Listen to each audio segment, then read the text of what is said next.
Doctor صاحب، ظاہر ہے ہر گزرتے دن کے ساتھ صورتحال مزید سنگین ہو رہی ہے. آپ نے ایک آرٹیکل لکھا گزشتہ ہفتے جس میں بتایا کہ ایک تو پروونشل سرپلس کا مسئلہ ہے. آج آپ نے آرٹیکل لکھا جس میں بتایا کہ جو بیرونی پیسے آنے تھے وہ بھی نہیں آئے ہیں. صورتحال دن بہ دن خراب ہو رہی ہے. کیا کرے حکومت؟ پہلی مہنگائی ہے، آئی ایم ایف کی شرائط مانے، پروگرام بحال کرائے، دوسرا خطرہ ڈیفالٹ کا ہے. بسم اللہ الرحمن الرحیم. دیکھیے، بات یہ ہے کہ جو آئی ایم ایف کے پروگرام میں جو ریفارمز ہیں اس پہ ہماری حکومت نے لیٹر آف انٹینٹ میں دستخط کیا ہوا ہے، both finance minister and governor state bank. تو سوچ سمجھ کے یقیناً انہوں نے دستخط کیا ہوگا. اور بات یہ ہے کہ یہ ریفارمز جو ہیں یہ پاکستان کو ہمیں اپنے نیشنل انٹرسٹ میں ہیں. یہ ایسے ریفارمز ہیں جو ہمارے مختلف جو اس وقت مشکلات ہیں آگے چل کر ان میں کمی لا سکتے ہیں. مگر سوال یہ پیدا ہو رہا ہے کہ حکومت جو ہے کافی عرصے سے ان ریفارمز کو امپلیمنٹ کرتے ہوئے گھبرا رہی ہے.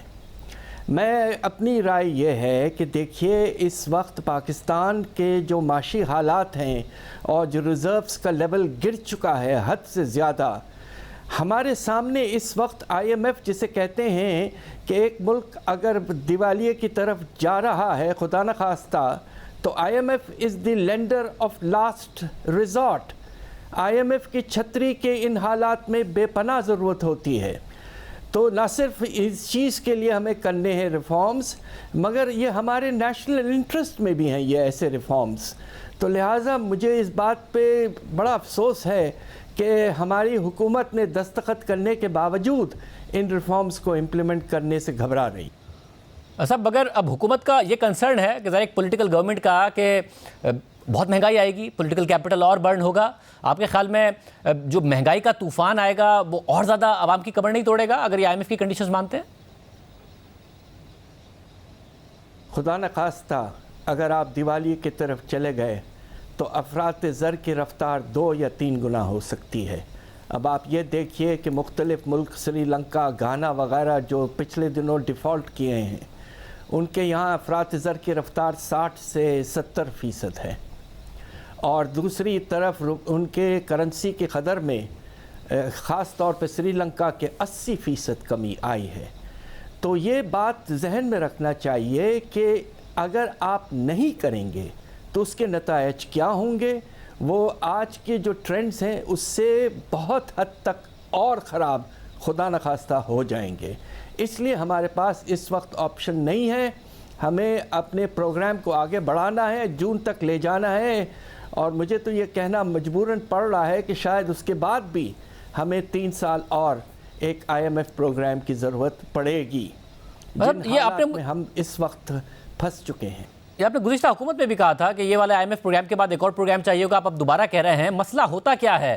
کیونکہ ظاہر پاکستان میں آئی ایم ایف کو بڑا بلیم کیا جاتا ہے. قصور آئی ایم ایف کا ہے یا حکومتیں شرائط نہیں پوری کرتی ہیں، ریفارمز نہیں کرتی ہیں، اس لیے ہم اس صورتحال میں دوبارہ کھڑے ہوتے ہیں؟ دیکھیے، بات یہی ہے کہ آپ کمٹمنٹ کر دیتے ہیں اور لکھ کے دے دیتے ہیں لیٹر آف انٹینٹ میں، جو کہ ایک بہت اہم پبلک ڈاکیومنٹ ہے. اس میں واضح طور پر لکھا ہوا ہے کہ کون سے ریفارمز آپ کو کرنے ہیں. اب ایک ایگزامپل آپ کو دوں. ہم نے کمٹمنٹ کیا ہے، ہماری حکومت نے، انڈیویجولز نہیں، حکومت نے، کہ ہم اپنے ایکسچینج ریٹ کو مارکیٹ ڈٹرمنڈ پالیسی کے تحت رکھیں گے. اس کے بجائے آپ نے ایک جسے کہتے ہیں نا سلو فلوٹنگ ایکسچینج ریٹ کی پالیسی اڈاپٹ کی ہوئی ہے، اور اس کے نتیجے میں جو فاصلہ ہے آپ کے فلوٹنگ ریٹ میں اور آپ کے اوپن مارکیٹ ریٹ میں روزانہ بڑھتا جا رہا ہے، اور بہت سے فلوز کی ڈائیورشن ہونا شروع ہو گئی ہے.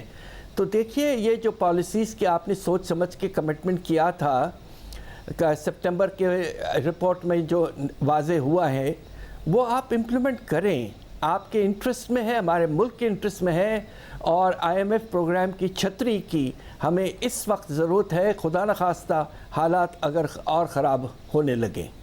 وزیر خزانہ کا یہ اصرار ہے کہ ہم ایک تو انٹر بینک میں کوئی انٹروین کر نہیں رہے ہیں، اسٹیٹ بینک ڈالر نہیں پھینک رہا ہے، تو پتہ نہیں کیوں آئی ایم ایف انٹروینشن کا کہہ رہا ہے. دوسرا یہ کہ اگر ہم 250 کا کر دیں گے تو اوپن مارکیٹ میں سٹے بازی سے اور اوپر لے جائیں گے، مہنگائی اس طریقے سے بڑھتی چلی جائے گی، ایک سائیکل سے ہم نکل نہیں پائیں گے.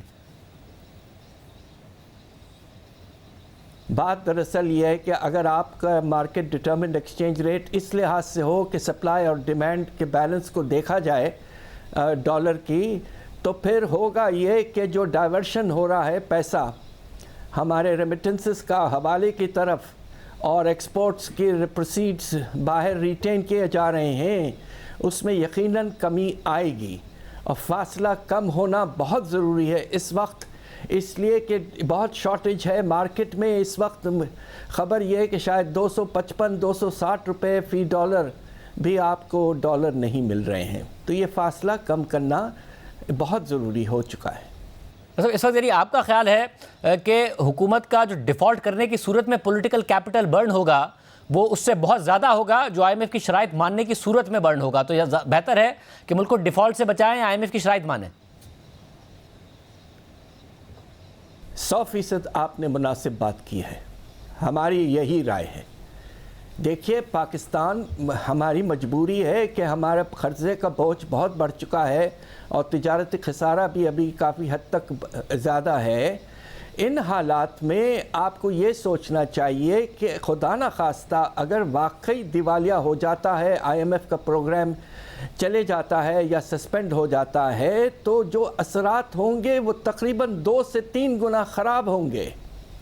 آپ دوسرے ملکوں کو دیکھ لیجئے، جس طرح میں نے آپ سے کہا کہ سری لنکن روپیہ 180 سے 350 سے زیادہ گر چکا ہے، تو لہٰذا یہ آپشن مشکل ہے، مگر you have to take the interest into account of the people. آپ کو اس وقت آئی ایم ایف پروگرام کو آگے لے جانا میں سمجھتا ہوں حد سے زیادہ ضروری ہے۔